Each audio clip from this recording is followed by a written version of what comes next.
Вчера я выступил на совещании Государственной комиссии. Что касается моего предложения о введении прогрессивной шкалы на индивидуальный подоходный налог, то это было мое поручение изучить вопрос, поручение правительства изучить данный вопрос. Но в принципиальном плане я считаю, что рано или поздно мы должны подойти к этому вопросу с точки зрения справедливости. Смысл прогрессивной шкалы состоит в том, чтобы люди, которые зарабатывают не так уж много и тем более мало, должны платить меньше налогов. А люди, которые зарабатывают очень много и в наших условиях считаются богатыми, должны платить, соответственно, больше налогов.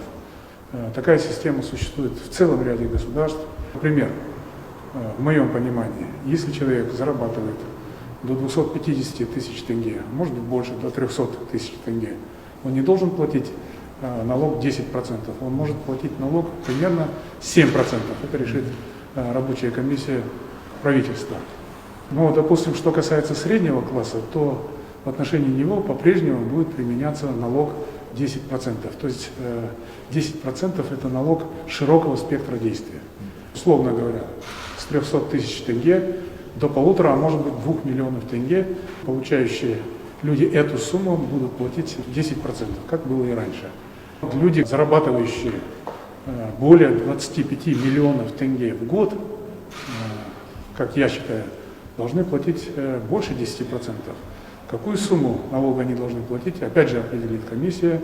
Это будет 13 или 15%, но не больше 15%. Я считаю, что в нашей стране подоходный налог не должен быть больше 15%.